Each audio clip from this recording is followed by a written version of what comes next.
Agora 12h17. Uma nova publicação com base em 3 eixos: humanidade, diversidade e educação acaba de nascer. É a revista África, lançamento da novíssima editora Africa.com Edições. O idealizador da revista, editor-chefe de redação e arte, Tiago Neri, está na linha com o Estação Cultura. Tiago, boa tarde. Boa tarde, Alessandra. Tudo bem? Tudo jóia com você? Tudo tranquilo também. Que coisa linda essa revista, Tiago. Essa revista nasceu, na verdade, para promover os eixos estruturantes da editora. A gente preferiu não se ficar rígido em editorias, para que os temas pudessem vir livremente. Então, naturalmente, quando você tem 3 eixos estruturantes, humanidade, diversidade e educação, as pautas elas surgem com mais facilidade, com mais naturalidade, e a gente pode tratar de uma gama muito maior de assuntos sem ficar tão rígido, tão preso a editorias, né? Claro. Podendo ficar mais abrangente o conteúdo.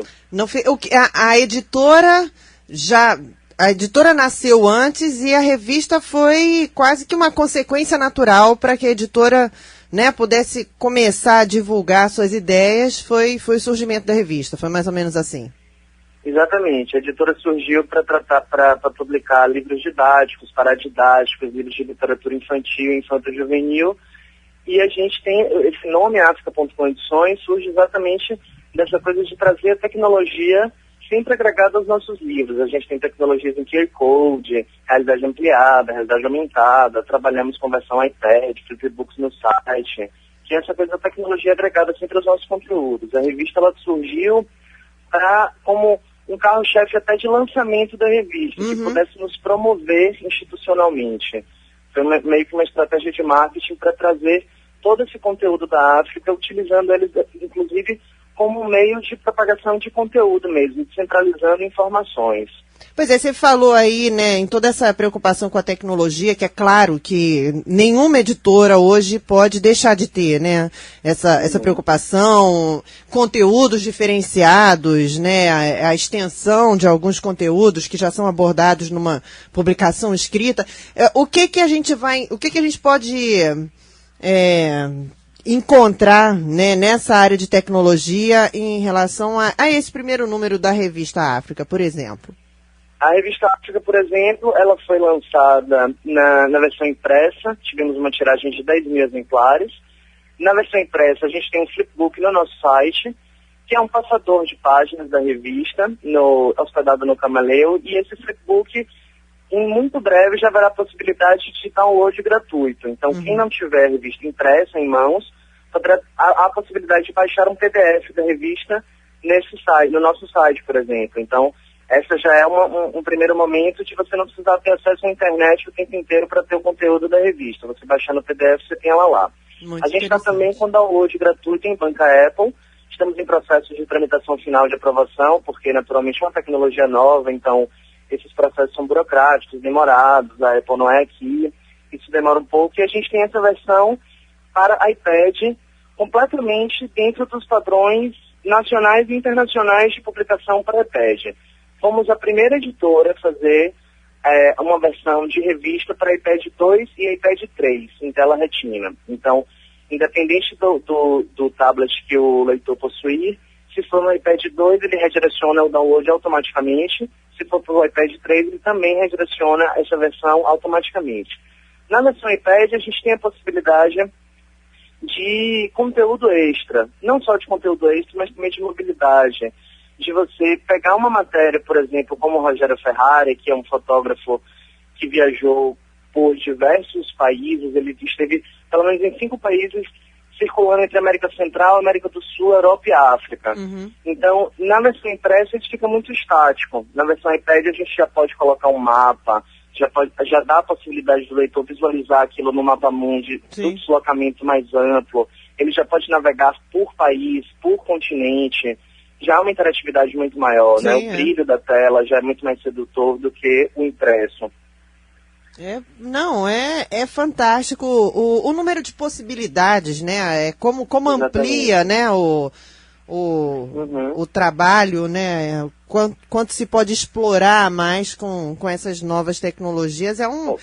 É um grande desafio também, né, Tiago? Tá pensando nisso o tempo todo, né? É um grande desafio e é um trabalho, a gente brinca na História de Arte, que é um trabalho que nunca acaba. Porque você começa a fazer uma versão iPad, é uma coisa absolutamente nova, a gente está passando por uma revolução, porque é um novo formato, é um novo meio. A gente tem que rediagramar a revista toda, porque você faz uma versão impressa que tem uma saída gráfica de um jeito para uma maquinária offset, que tem tratamento de imagem, que é completamente específico para que a revista se materialize. E aí a gente precisa agora rediagramar essa revista toda num formato de tablet, que já há a possibilidade do formato vertical e do formato horizontal, aí já seriam mais 3 revistas. Além disso, a gente tem que pensar numa nova direção de arte, porque a gente não tem só texto e imagem, a gente tem agora vídeo, áudios, galerias, a gente tem depoimentos, a gente tem interatividade, o leitor pode tocar na tela, você pode pegar uma matéria e fazer com que a câmera acione e o leitor entre naquela matéria. Enfim, é um trabalho que nunca acaba. E ainda, depois disso tudo, a gente tem ainda a parte de programação, porque é web. Então você precisa programar tudo isso, linkar todas essas imagens, todos esses vídeos. É um trabalho realmente interminável, mas vale a pena porque é fantástico o resultado. É incrível mesmo. Agora, muitas vezes a gente vê assim, uma revista que ela tenha a sede, né, vamos chamar assim, a redação principal num determinado estado, ela acaba, né, não sei, por uma questão até de facilidade, talvez, mas acaba explorando mais assuntos daquele lugar. Mas a gente pode ver que não, que na África, vocês estão em São Paulo, mas ela é assim, vocês entraram de cabeça na história da diversidade, né? Tem um pouquinho de cada canto do país aqui, né? Isso, na verdade, a revista África, ela surge com essa proposta de ser uma publicação absolutamente desterritorializada. Eu, inclusive, ao projetar a revista, quando eu desenhei o projeto gráfico, uma das coisas que eu pensei muito no começo, assim, uma das células mais embrionárias da revista foi usar o geolocalizador, que é um elemento presente nos smartphones, nos tablets, que dá a localização exata de onde a pessoa está, né, de onde está se produzindo algo. E isso eu levei para o impresso. Levando isso para o impresso, eu sempre viajei muito a trabalho. E os meus relacionamentos e os meus contatos também são de pessoas que sempre viajaram muito, estiveram sempre em muitos lugares produzindo muitas coisas. Agora, por exemplo, eu não estou em São Paulo, eu estou em Salvador já produzindo a próxima edição da revista, já com outras pautas. Então, eu já trouxe, assim, por exemplo, uma antropóloga que, para fazer a terceira diáspora, ela mapeou o Atlântico Negro. Então, o Atlântico Negro compreende mais de 30 cidades que circundam a África, a Europa, as Américas, né, do Norte, Central e Sul. Então, essas publicações, essa matéria dela, por exemplo, na nossa publicação, ela dá esse caráter desterritorializado, né, de que ela circulou por todos esses lugares. E a gente sai da Namíbia para o interior da Bahia, e aí sai do Caribe para a África, que é essa coisa mesmo dela circular, né, de não ter... O porto dela é São Paulo, que é para onde ela volta para ser finalizada. E é de onde ela sai também, mas ela está circulando sempre nesses lugares com esses colaboradores que são globais. O resultado é uma coisa linda. Eu queria que você falasse um pouquinho sobre o que encontrar nessa...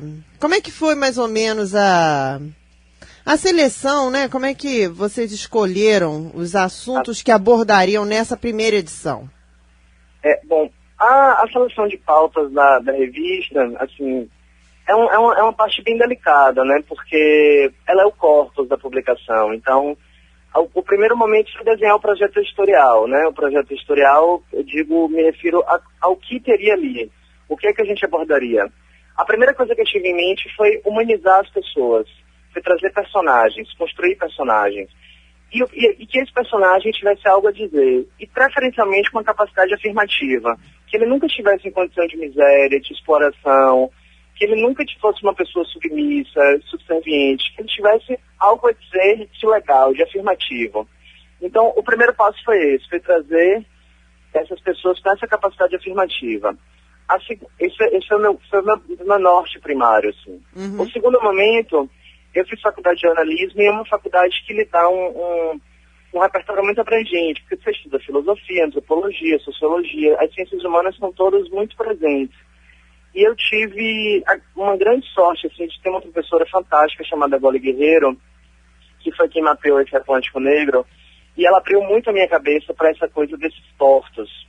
Eu sou baiana, nasci e cresci em Salvador, e Salvador é uma cidade portuária. Até o século XVIII foi o principal polo das Américas, né, que recebeu muita coisa e mandou muita coisa. Então é uma cidade de muita troca. Então isso ficou muito na minha cabeça, muito forte, essa coisa da troca.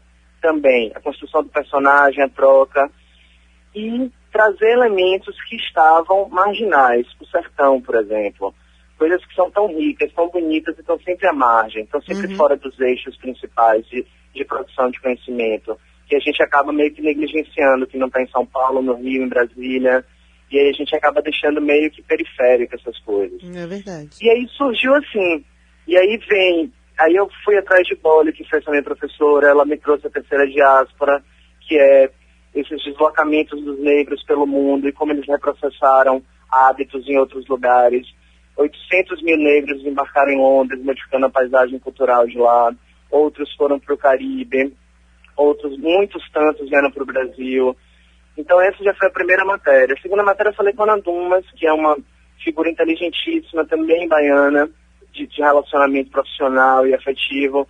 E ela tem um manifesto existencial livre. Ela fala de por que a escrita tem que sacralizar o conteúdo? Por que a imagem não pode também ser usada como fonte de produção de conhecimento, e o áudio também, e subverter essa coisa desse padrão racional? Por que a gente não pode trabalhar com o inconsciente, com a loucura? Então eu trouxe isso de Ana Dumas também, que me trouxe Calu, uma personagem afirmativa. E aí eu fui pesquisar o sertão e encontrei Virgínia, que comprou uma Kombi no Mercado Livre, pegou essa Kombi e viajou pelo sertão da Bahia colhendo depoimentos de oralidade, das falas sertanejas, dos causos, de pessoas simples, humildes, que acreditam que pode chover peixe do céu, que acreditam em fantasmas à noite. Então ela foi colhendo esses depoimentos com essa Kombi, Catarina. E numa conversa, Virgínia se revela uma artista visual que já retratou travestis no centro da cidade, por exemplo.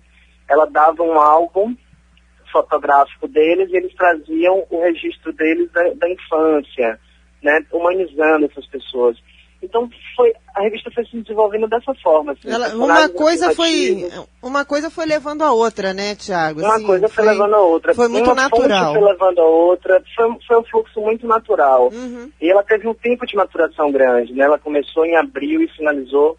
Na verdade, ela começou no final do ano passado, em novembro. Começou a se materializar em abril e foi publicada em outubro. Então, assim, foi um tempo legal para que as coisas se acomodassem. Porque, aí, naturalmente, nesses fechamentos, os fluxos são muito grandes, né? Matérias caem, outras são relocadas, aí você acaba precisando mudar um direcionamento de uma pauta, essas coisas acontecem. Pois é, agora, você falou, você já está correndo atrás de pautas para a próxima. Ela é uma revista trimestral. Exatamente, trimestral. E aí a gente precisa começar é o que eu brinco, né? Ficar poroso. Você vira uma esponja, fica poroso, e aí vai recebendo todas as coisas, depois filtra para que venha uma nova edição. Já está na hora de, né, começar a pesquisar, para ela poder ter também o tempo dela de amadurecer, né? Exatamente. A maturação da publicação é fundamental. Sem ela, a gente corre o risco de publicar coisas a esmo, no desespero, porque tem que publicar e sim, pois é. Assim. Escapa, aí já começa a escapar do controle. Olha, exatamente. Parabéns, porque a revista é mesmo uma coisa linda. Parabéns a você. Muito obrigado. E o pessoal da editora, né, que acreditou, que apostou, e a revista está muito linda. E que vocês tenham muito sucesso. Imagina, a gente encontra a África em algumas bancas especiais, eu acredito que em livrarias também, Tiago.